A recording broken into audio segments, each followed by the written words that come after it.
বউ, ও বউ, বাইরে এসো গো। কথা আছে, সকাল হয়ে গেছে যে, কাজ বাজ করতে হবে না?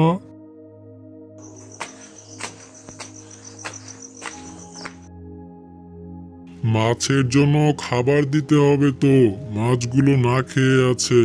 আজকে মনে হয় ঘরে কিছু খাবার হবে। যে খাবার আছে সেগুলো দিয়ে আজকের মতন চলে যাবে। তুমি গিয়ে মাছগুলোকে খাবার দিয়ে আসো। আমি বাজারে যাই, বাজারে গিয়ে খাবার নিয়ে আসি মাছের জন্য। আচ্ছা গো, তুমি যাও, আমি এদিকে মাছের জন্য খাবার দিয়ে আসি। যতটুকু আছে ঘরে তা দিয়ে আজকে হয়ে যাবে। এই বলে রমেশ চলল মাছের জন্য খাবার আনতে। মাছের খাবার আনতে অনেক দূর বাজারে যেতে হয়। সে প্রতিবার বাজারে একটাই দোকান থেকে মাছের খাবার আনে, হরিদাসের দোকান। কি চাই রমেশ বাবু, আজকে কোন মাছের আদার নিতে এসেছো তুমি? মোটাটা দেব নাকি পাতলাটা দেব, কোনটা নিতে চাও আজকে? ভাই, আজকে আমাকে পাতলাটা দাও। সেটা মাছের জন্য অনেক উপকারী, অনেক পুষ্টি হয়। এদিকে রমেশের বউ ঘরের মাছের আদারগুলো মাছকে খাওয়াতে যাচ্ছে।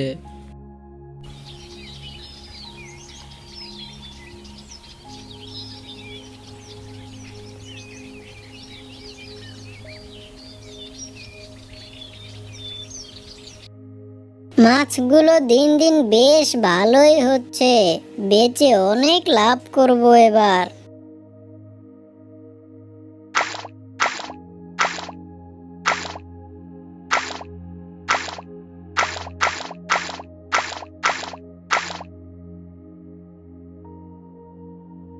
সব আদারগুলো খাইয়ে ফেলছি, এবার যাই, বাড়ির দিকে যাই। রমেশের বউ সেদিনকার মতো মাছের আদারগুলোকে খাইয়ে বাড়ি চলে গেল।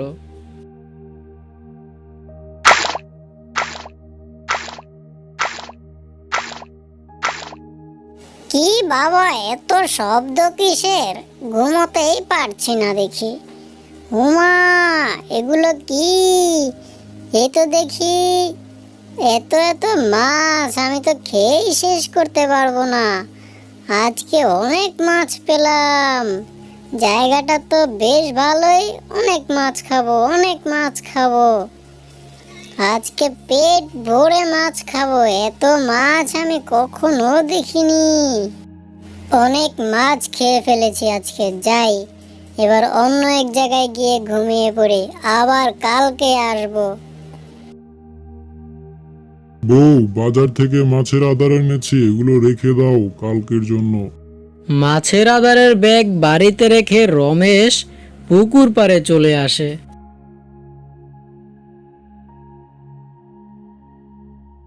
রমেশ পুকুরের পাড়ে এসে তো অবাক হয়ে যায়, কোনো মাছ সে দেখতে পাচ্ছে না। পানি একেবারেই ফাঁকা, কোনো মাছকেই লাফাতে দেখছে না সে। পুকুরের মাছগুলো গেল কই? এখানে তো কোনো মাছ আমি লাফাতে দেখছি না। কেউ কি ধরে নিয়ে গেছে নাকি? রমেশ তখন সেখান থেকে চলে গেল। আজকে আমি ঘুমিয়ে পড়ি, কালকে দেখা যাবে মাছগুলো কি হয়েছে, কেন উঠছে না।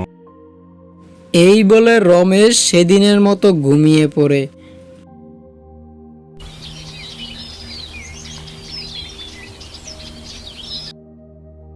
পরদিন রমেশ সকাল সকালই বাজারে চলে যায় ঘরের বাজার করার জন্য।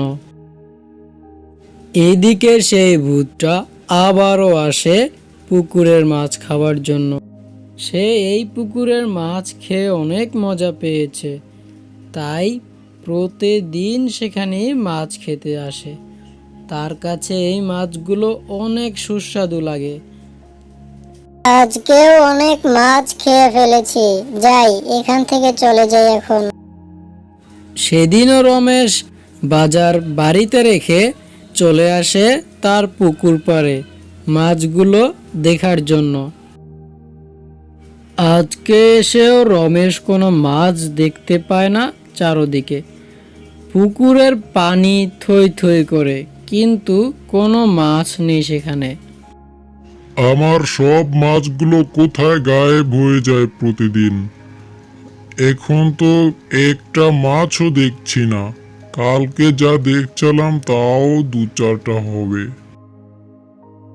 রমেশের মাথায় একটা বুদ্ধি আসে।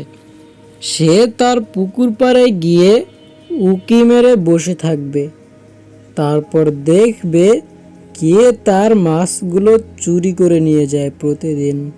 তাকে উচিত শিক্ষা দিবে সে। রমেশ পুকুর পাড়ে এসেই দেখে গাছের উপর জিনটা শোয়া। ওরে বেটা, তুই তাহলে আমার মাছগুলো খেয়েছিস, দাঁড়া, উচিত শিক্ষা দিব তোকে। রমেশ এই বলে চলে আসে গুরুজি বাবার কাছে। এই গ্রামের সবচেয়ে বড় গুরুজি ছিলেন তিনি। একটা বট গাছের নিচে বসে বসে সে সাধনা করত। বাবা, আপনি এখন আমাকে বাঁচাতে পারেন। আমার পুকুরে সব মাছগুলো খেয়ে নিচ্ছে একটা শয়তান। বাবার কাছে রমেশ সব খুলে বলল।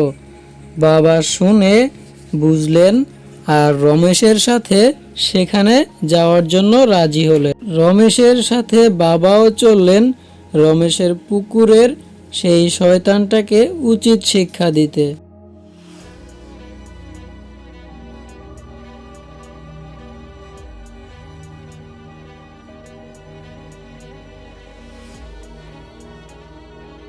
শয়তান, তোর মতো অনেক শয়তানকে আমি কাবু করেছি।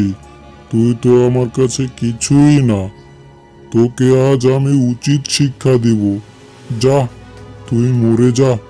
তোকে আমি মেরে ফেললাম। এই বলে বাবা শয়তানটাকে মেরে ফেলল। রমেশ এখন আবারও মাছ পালা শুরু করলো।